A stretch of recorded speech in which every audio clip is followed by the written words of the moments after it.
Voici quelques extraits d'une conférence donnée en 2016 à l'Académie royale des sciences de Belgique par Yves Poulet, recteur de l'université de Namur et qui fut de 1979 à 2010 le directeur du centre de recherche informatique et droit.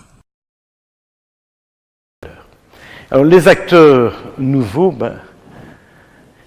c'est ces fameux GAFAM, Google, Amazon, Facebook, Apple et Microsoft, c'est les fameux GAFAM. Je me souviens en 1985, il y avait le fameux rapport Nora-Mink qui disait IBM a des revenus supérieurs à la France et donc dans un dialogue une négociation entre IBM et la France n'est pas capable de rivaliser avec IBM. Alors vous imaginez ce que représente maintenant la puissance de Google, d'Amazon, de Facebook, Apple et de Microsoft par rapport aux États.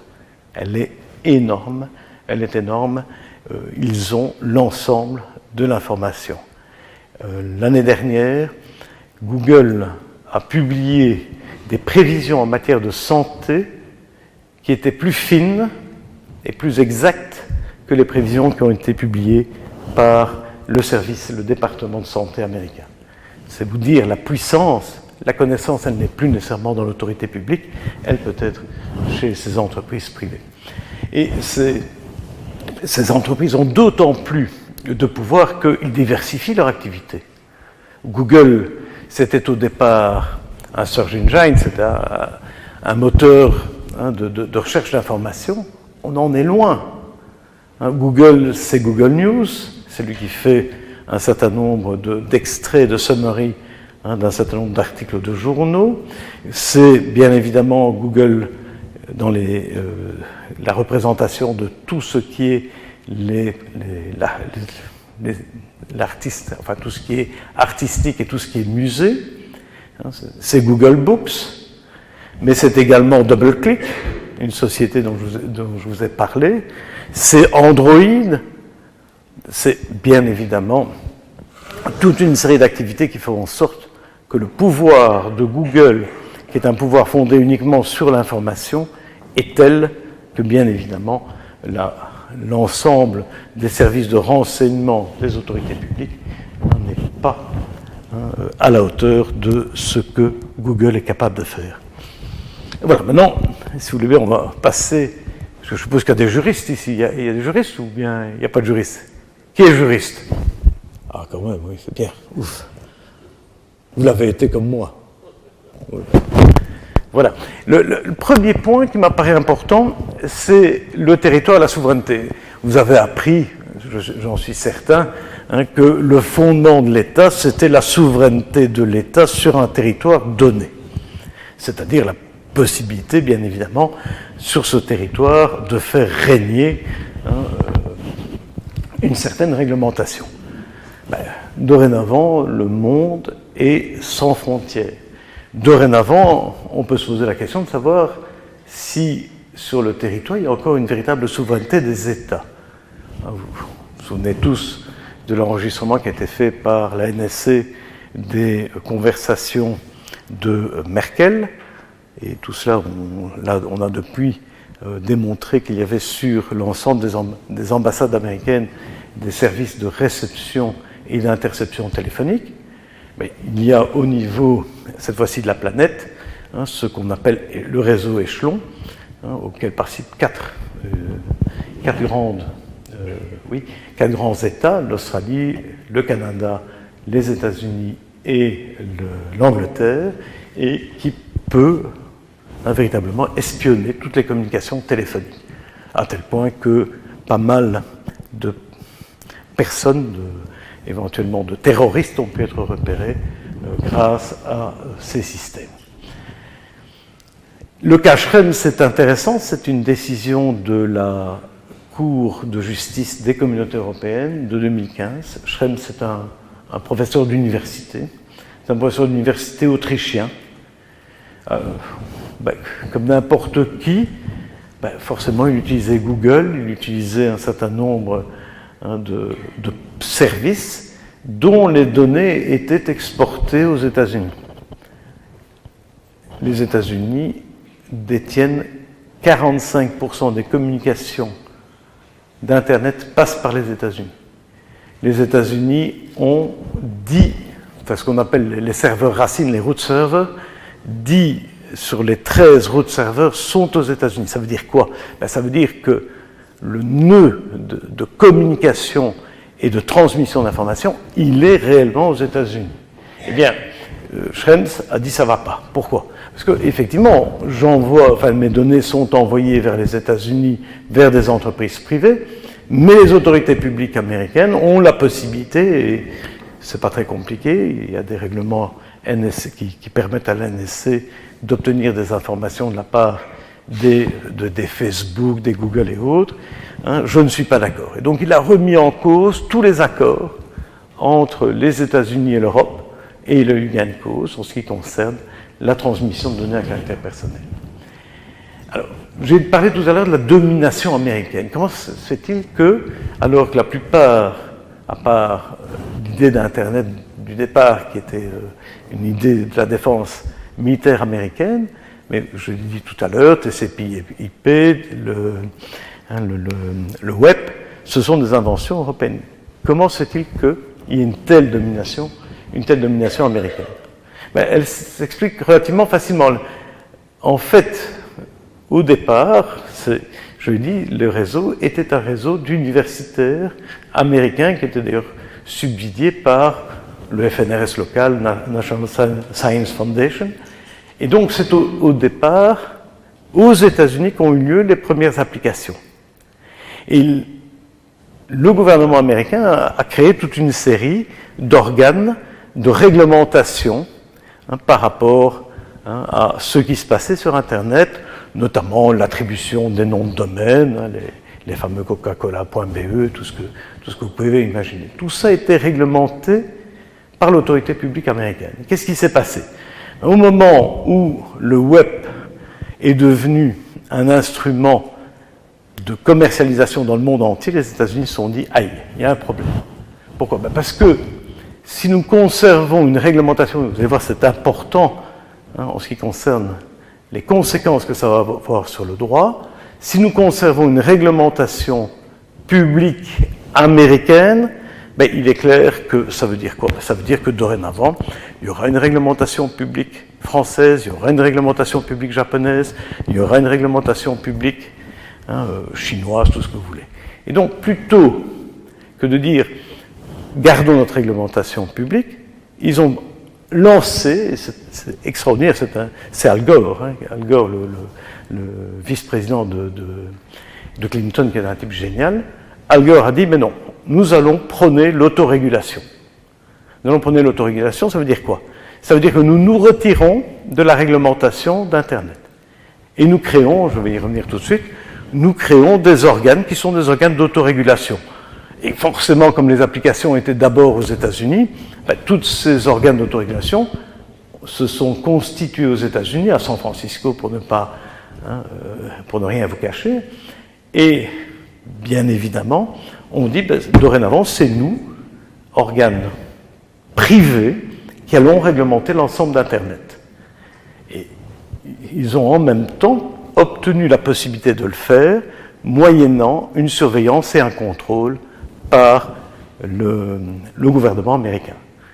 Donc, une autorégulation, en tout cas en façade, mais avec, bien évidemment, un droit de contrôle du gouvernement américain. Il y a ce fameux Memorandum of Understanding qui a été conclu entre l'ICANN et les États-Unis, qui vient d'être arrêté il y a de cela 2 ans. Donc, depuis 2 ans, effectivement, on peut penser que c'est de la vraie régulation privée. Alors, l'attitude européenne par rapport à ça, c'est intéressant. En 1997, je m'en souviens encore, vous avez le rapport Bangemann qui dit vers une société du numérique, vers une société européenne du numérique. Pas un mot, en 1997, 97 si vous préférez, mais pas un mot sur Internet. Complètement déphasé. L'Europe ne se rend absolument pas compte de ce qui va se passer avec Internet. Et donc, une volonté de continuer à avoir une réglementation sur les produits et les services classiques, mais absolument pas une réflexion sur comment est-ce que nous pouvons agir sur Internet, c'est-à-dire sur le réseau mondial de transmission. Alors, ça va venir plus tard, et on peut dire maintenant que l'Europe essaie de constituer, à travers un certain nombre de réglementations sur lesquelles je vais venir, a essayé de constituer comment je veux dire, une véritable réglementation, qui est une réglementation européenne, qui essaye, dans toute la mesure du possible, de servir de contrepoids à la domination américaine. Mais on est, et vous aurez l'occasion de vous rendre compte, extrêmement loin. Alors, qu'est-ce qui s'est passé? Donc ça, c'est l'attitude européenne. C'est que toute une série de pays se sont rendus compte, évidemment, du fait que les États-Unis avaient pris le pouvoir sur le réseau mondial et ont décidé, et vous voyez, c'est pas... il y a notamment la Chine là-dedans, il y a l'Arabie Saoudite, bien évidemment, il y a l'Iran, et Cuba y est également, enfin peut-être que maintenant ça a changé, il y a la Libye, l'ex-Libye, il y a l'Égypte. Tous ces pays ont décidé dorénavant de faire en sorte que le réseau Internet était accessible via ce qu'on appelle un gateway, c'est-à-dire via une espèce de corridor, c'est-à-dire que bien évidemment tout ce qui entre et tout ce qui sort à l'intérieur de ces pays ou à l'extérieur de ces pays est contrôlé. Et donc quand vous allez en Chine, il y a toute une série de sites auxquels vous n'avez plus accès, et vous savez bien évidemment, en tout cas, vous pouvez deviner ce qui m'est arrivé lorsque j'étais au Vietnam, vous pouvez deviner que vos communications sont entendues, ou en tout cas qu'elles peuvent être interceptées.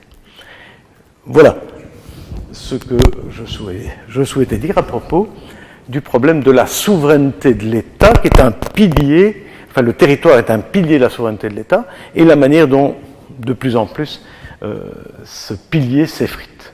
Deuxième point, c'est l'État comme source du droit. Ici, je vais revenir sur ce problème de l'autorégulation. Pourquoi? Tout simplement parce que, et de nouveau, j'ai bien appris ma leçon lorsque j'étais étudiant en droit. On m'a dit, c'est pas très compliqué, c'est l'État-nation qui est la source du droit et il intervient à travers un certain nombre de méthodes de réglementation que sont la loi, l'arrêté royal et éventuellement d'autres depuis notre fédéralisation. Donc l'État-nation comme source de droit, c'est quelque chose évidemment d'évident. Et au niveau international, il y a, et vous le savez, un certain nombre de traités qui permettent à des organes filiales des Nations Unies, d'obtenir une certaine compétence et de pouvoir rédiger des traités, mais rédiger des traités dans le cadre, bien évidemment, d'un consensus entre les États qui font partie de cet organe. Et vous connaissez tous l'OMPI, l'Organisation mondiale de la propriété intellectuelle, l'OMC, etc., peu importe. Ce qui est intéressant, c'est la manière dont les États-Unis, je vous ai expliqué la manœuvre de Al Gore, la manière dont les États-Unis ont imposé sur Internet l'autorégulation. J'ai pris tout à l'heure l'exemple des cookies. Les cookies, c'est quelque chose qui a été décidé, c'est une norme qui a été décidée et qui est valable sur l'ensemble du web, c'est-à-dire sur l'ensemble de l'Internet réseau mondial, qui a été décidée par l'ITF. Alors l'ITF, qu'est-ce que c'est l'ITF?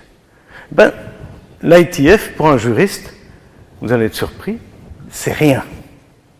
Il n'y a pas, c'est même pas une ASBL, c'est même pas une non-profit organization, c'est rien.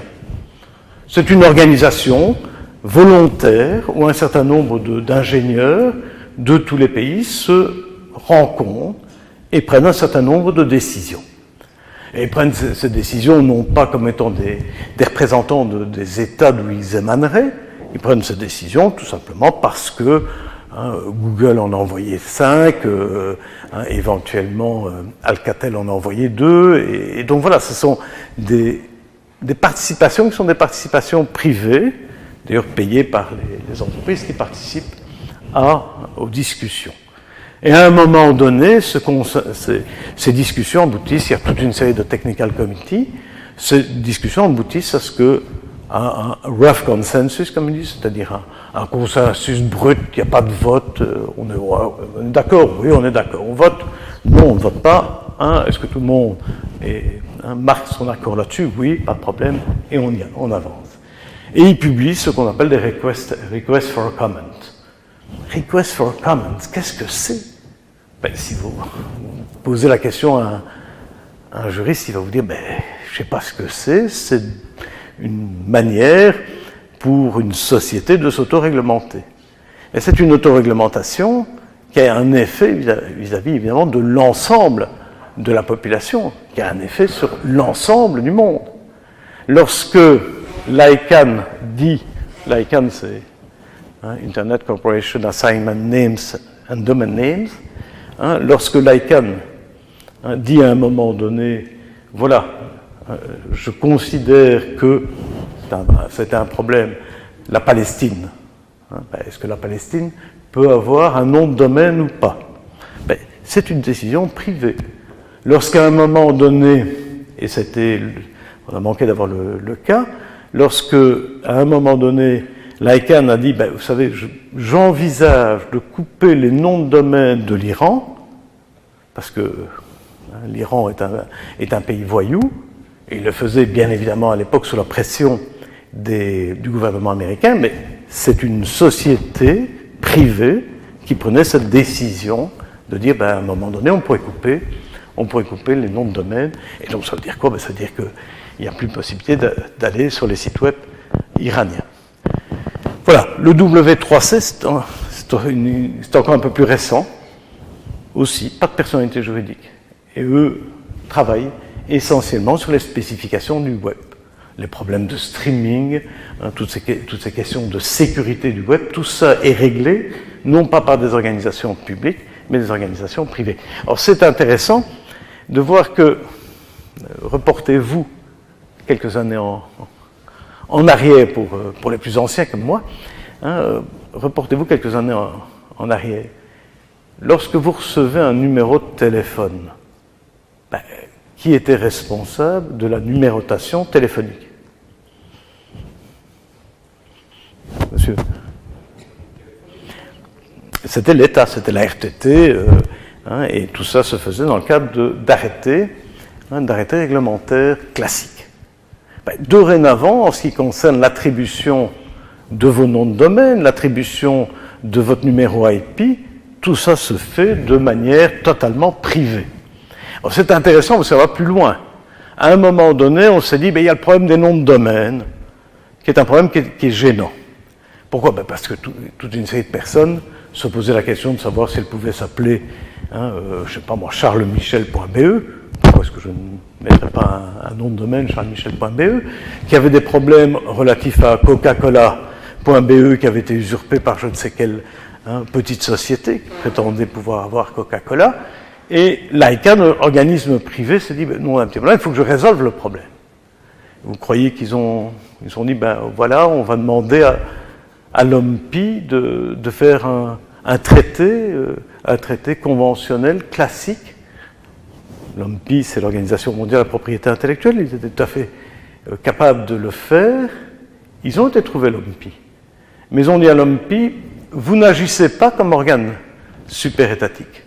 Vous allez agir à ma demande, à moi et Cannes, et vous allez créer une espèce de code de conduite, une autorégulation que je vais appliquer,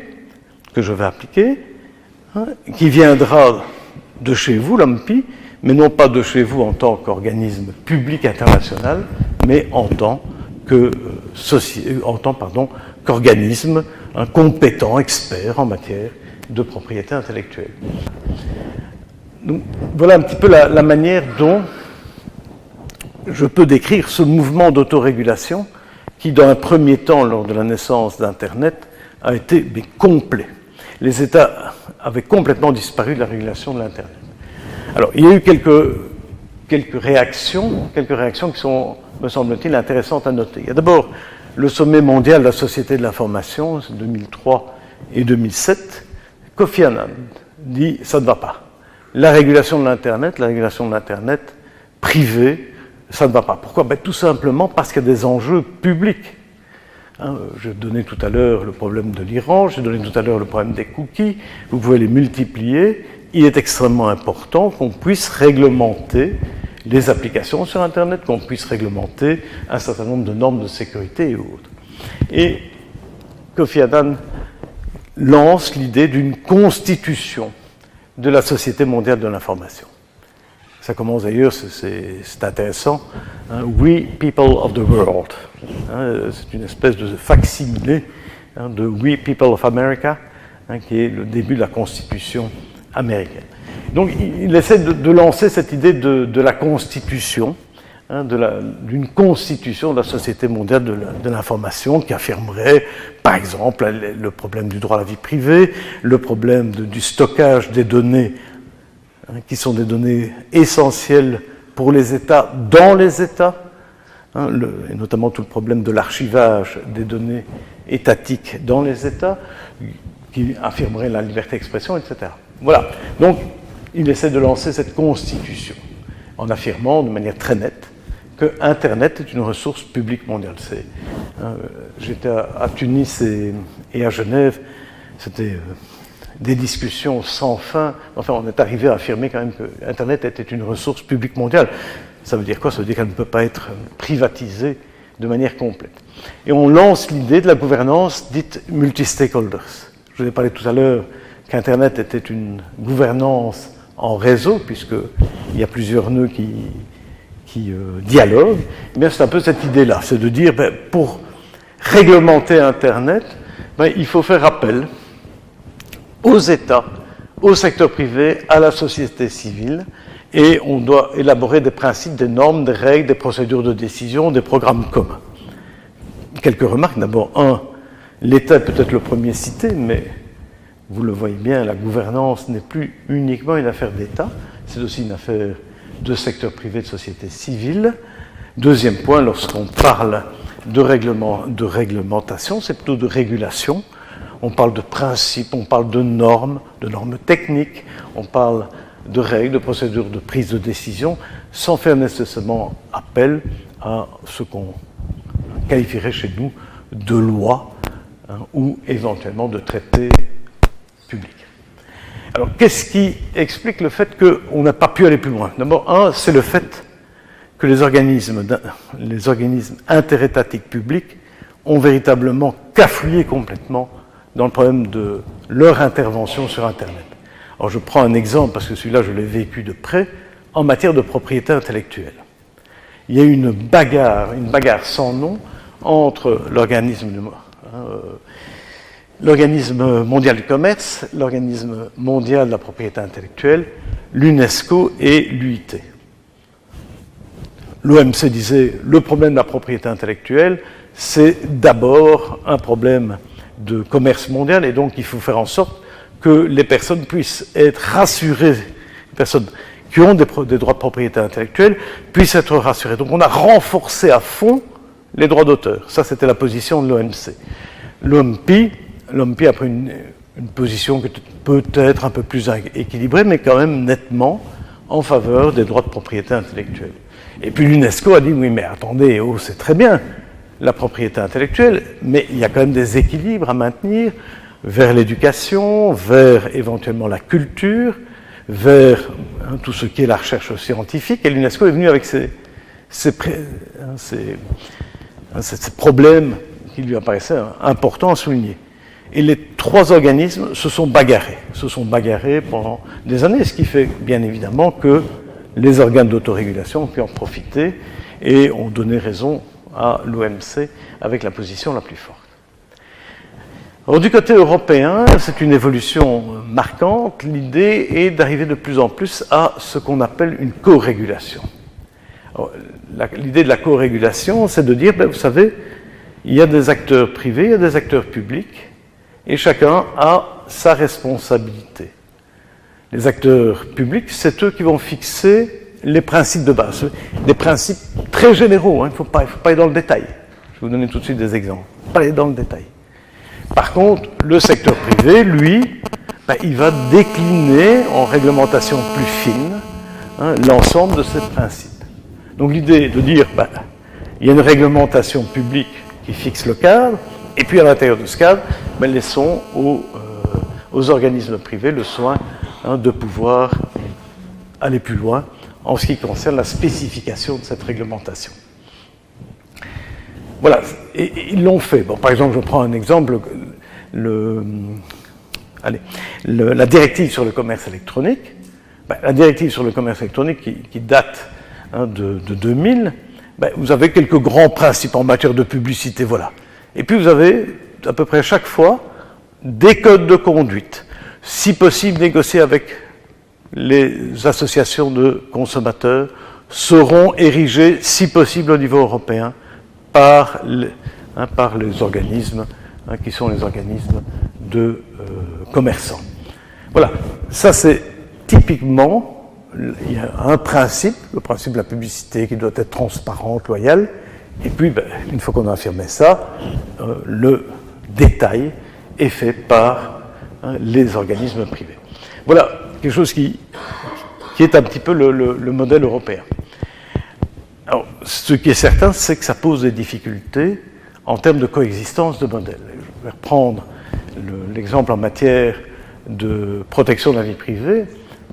Chez nous, il ne nous viendrait pas à l'idée que la protection de la vie privée soit laissée aux mains d'une autorégulation.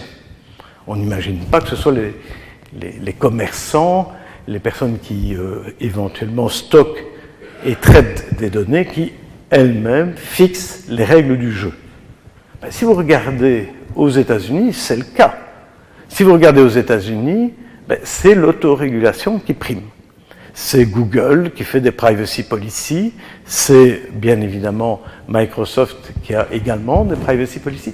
Les entreprises régulent eux-mêmes la manière dont ils entendent protéger les données de leurs clients. Donc, qu'est-ce qui va se passer? Vous avez un clash. Vous avez d'une part les Américains qui disent autorégulation, et puis vous avez d'autre part les Européens qui disent non, il faut une loi, il faut véritablement quelque chose qui soit solide, avec bien évidemment des sanctions pénales, avec des juridictions qui soient compétentes en la matière. Et c'est cette espèce d'antagonisme qui était à la base de ce qu'on a appelé à l'époque le Safe Harbor et qu'on appelle maintenant le Privacy Shields.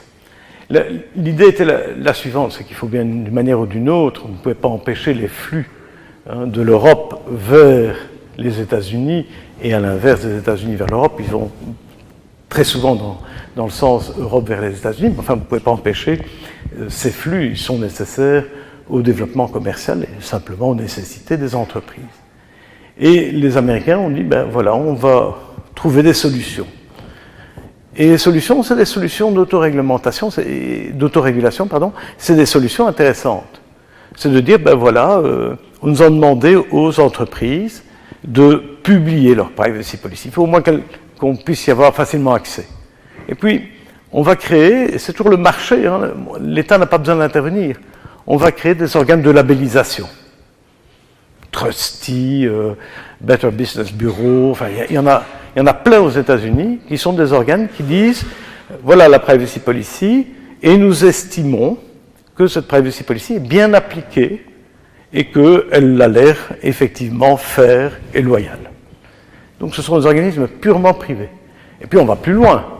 On dit attendez, au niveau de la sanction, comment est-ce qu'on va faire? Au niveau de la sanction, c'est pas compliqué. On va à un moment donné, si ces organes de contrôle voient qu'on ne respecte pas, que la réalité n'est plus la même que ce qui est annoncé, on va retirer les labels. C'est une sanction. Et on va même publier. Je pense à Trusty. Trusty publie, allez voir faites une recherche sur Google, Trusty, et vous allez voir, vous savez, telle entreprise en Californie n'a pas respecté, voilà ce qu'elle faisait, voilà ce qu'elle annonçait, et donc nous retirons le label et nous publions. Évidemment, la sanction est évidemment pas simplement le retrait du label, c'est aussi la publicité très négative vis-à-vis des consommateurs. Donc voilà un système d'autorégulation qui fonctionne. Et si vous n'êtes pas d'accord, si un consommateur à un moment donné se plaint que sa vie privée a été violé par cette société californienne, il a la possibilité d'aller devant un ADR ou un ODR, c'est-à-dire une juridiction qui est purement privée et qui va trancher le litige en disant effectivement nous estimons que monsieur a raison, c'est tout à fait contraire à ce qu'on peut appeler les fair use en matière d'utilisation de données à caractère personnel. Voilà ce que les Américains ont dit, vous savez, voilà, l'autorégulation, ils n'ont peut-être pas tout à fait tort, permet à la limite de trouver des solutions qui sont des solutions du marché, mais qui sont à la limite tout aussi efficaces que vos solutions extrêmement lourdes à travers des lois qui posent des problèmes d'interprétation, à travers je vais y revenir tout de suite, à travers des autorités administratives indépendantes comme la Commission de protection de la vie privée, qui sont un peu partisanes, et donc notre système est tout aussi efficace, parce que nous avons des experts dans ces ADR, parce que nous savons exactement, nous avons des équipes d'audit qui vont vérifier comment fonctionnent les entreprises et comment ils respectent ou non les règles de privacy policy. Alors, les sources du droit.